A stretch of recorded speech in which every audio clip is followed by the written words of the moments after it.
December 20th, 1989. Panama City, 1 a.m. A man is lying on the floor of a concrete cell in the dark, alone. The same way he has spent the last 9 months. 23 of the most lethal soldiers on the planet are 60 seconds away from his door, but the guard standing outside his cell has one standing order. The moment those soldiers breach this prison, put a bullet in the prisoner's head before they can reach him. The rescue and the execution are on a collision course. And that's not even the most insane part of tonight, because this prison break is just one thread inside a full-scale invasion. 27,000 troops, stealth bombers making their combat debut, Navy SEALs planting explosives 40 feet underwater while grenades detonate above their heads, and a dictator who will ultimately be defeated not by special forces, but by rock music. One man in a cell. A rescue that nearly became a catastrophe. How did 23 men walk into the most dangerous prison in Latin America? And how did it almost go catastrophically wrong? To understand why the United States military launched one of its most complex operations in modern history, you first need to understand who Kurt Muse was, and what he had done to end up in the worst place imaginable. Muse was not your typical American abroad. He had grown up in Panama, knew the country deeply, and after completing his military service, chose to return there with his wife and children. His wife worked as a teacher for the Department of Defense Education Activity, and by all appearances, the Muse family lived an ordinary expatriate life in Panama City. But underneath that ordinary surface, Kurt Muse was running something extraordinary. Panama in the late 1980s was living under the iron grip of Manuel Noriega, a military dictator who had originally been on the CIA's payroll but had long since become a liability. Noriega controlled the Panama Defense Forces, ran drug trafficking operations that fed directly into American cities, laundered money on a massive scale, and suppressed any political opposition with violence. People disappeared. The press was silenced. Elections were stolen in plain sight. Muse could not stand by and watch. Working with American anti-Noriega efforts, he helped construct a clandestine radio network, a series of illegal transmitters hidden throughout Panama that could broadcast pro-democracy messages to the Panamanian people, cutting directly through Noriega's regime-controlled media. It was psychological warfare from the inside, and it was working, until it wasn't. A Panamanian news organization uncovered Muse's connection to the CIA. Within days, the government moved on him. He was arrested, separated from his family, who immediately fled the country, and thrown into Cárcel Modelo, a prison in the heart of Panama City, whose very name had become synonymous with fear.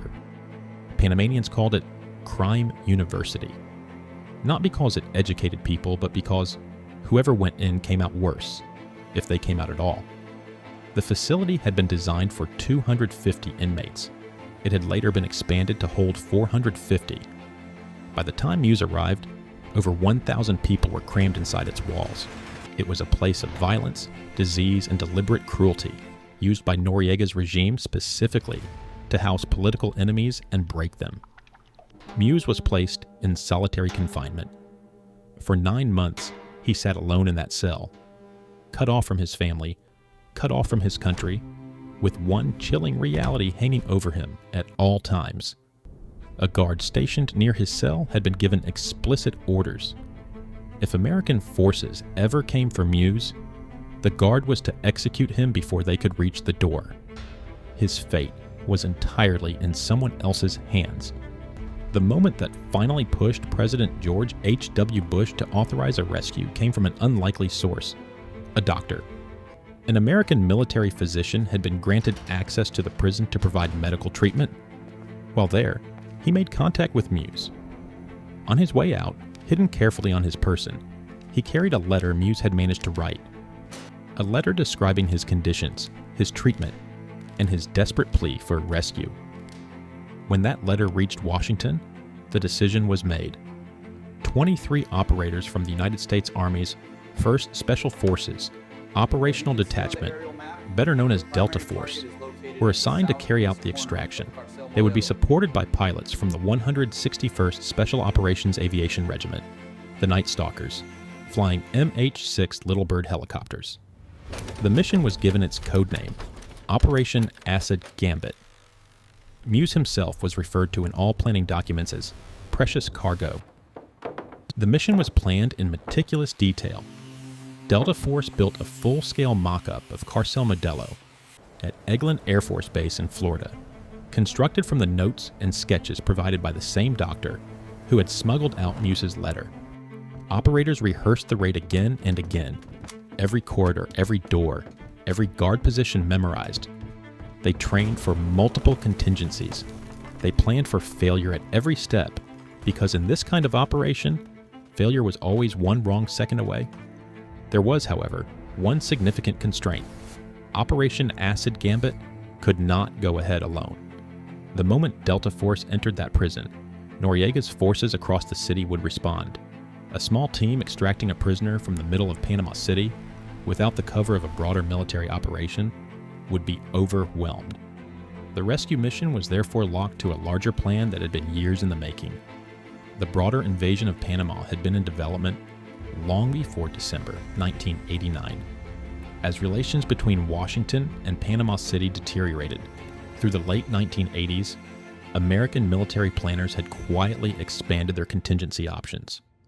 What started as a limited special operations scenario to protect the Panama Canal gradually grew into something far larger.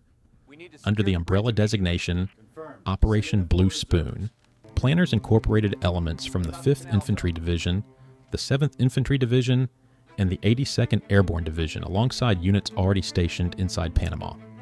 7 rehearsal operations were conducted under the Operation Prayer Book series, stress testing everything from supply lines to coordination between airborne and ground forces. When it came time to present the invasion to the public, the Pentagon made a calculated decision. Operation Blue Spoon became Operation Just Cause, a name chosen with remarkable cynicism and brilliance. General Colin Powell would later note that even critics of the invasion would be forced to say the words "just cause" while denouncing it. The name itself was a weapon. Publicly outlined 4 justifications on the morning of December 20th, protecting the approximately 35,000 American civilians living in Panama, defending democracy and human rights, addressing Noriega's drug trafficking and money laundering, and preserving the neutrality of the Panama Canal under the Torrijos-Carter treaties. The machine was enormous. Over 27,685 troops were deployed. More than 300 military aircraft were involved. The F-117A Nighthawk stealth fighter made its first ever combat appearance. The AH-64 Apache attack helicopter entered combat for the first time. 2 EF-111A Raven, electronic warfare planes, jammed Panamanian radar as the force approached.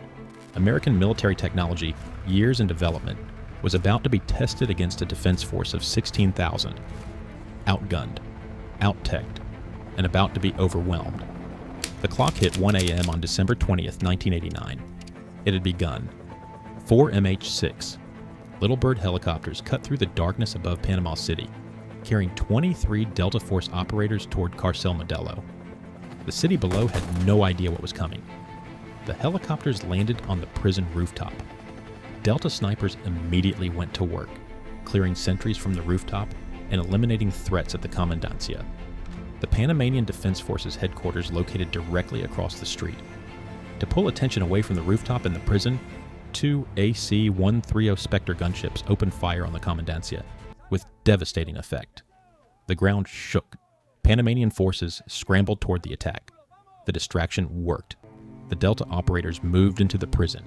The plan called for a pre-built door charge to breach the entrance, but Panama's humidity had done its damage.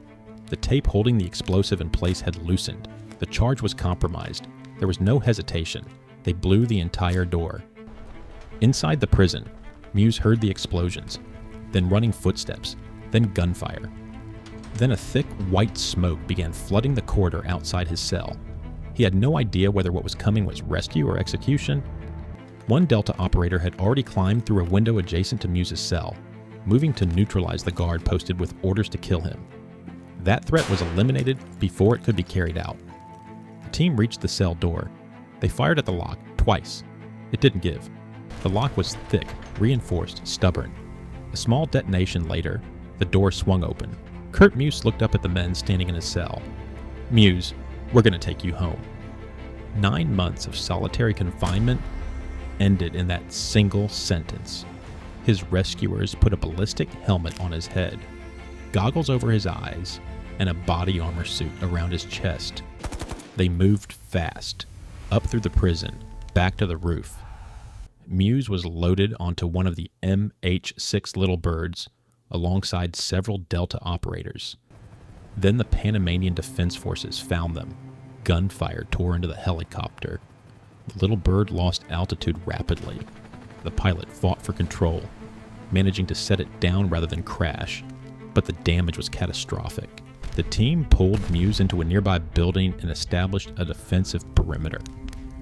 Then, an armored personnel carrier from the 5th Infantry Division appeared. They loaded Muse and the wounded operators aboard and drove to safety. The entire rescue, from rooftop landing to extraction, had taken approximately 6 minutes. To Muse, it felt like 30. It was the first successful hostage rescue ever carried out by Delta Force. While Delta Force was pulling Muse out of his cell, the Navy SEALs had their own impossible task. Noriega could not be allowed to escape by air or by sea. SEAL Team 4, led by Commander Lieutenant Patrick Toohey, landed south of Patila Airport at 12:30 a.m. with a simple but critical objective: destroy Noriega's personal plane so he could not flee the country. Then armored vehicles rolled toward the airfield. Toohey sent a squad to block them. The Panamanian forces opened fire immediately, wounding 6 SEALs before the Americans could fully respond. A firefight erupted on the runway. In the chaos, the SEALs produced an AT-4 anti-tank rocket and fired. Noriega's plane exploded in a ball of fire. Simultaneously, a separate 4-man SEAL team was already in the water, equipped with rebreather systems that produced 0 bubbles and were swimming silently toward Noriega's gunboat, the Presidente Porras. Above them, desperate Panamanian troops fired into the water and dropped grenades, unable to detect the men moving beneath the surface. The SEALs placed their explosives and retreated. The Presidente Porras was destroyed. On the return, a vessel passed dangerously close. The team dove to 40 feet, beyond their system's safe limit. They held. 4 lives lost, 9 wounded. Noriega fled to the Vatican mission, claiming sanctuary. For weeks, American loudspeakers blasted heavy metal outside, genres he despised. On January 3rd, 1990, he walked out and surrendered. The man who terrorized Panama, who kept Muse in a cell with a death order over his head, undone by rock music. Muse titled his account, 6 Minutes to Freedom. That is how long 23 men needed to bring one man home alive.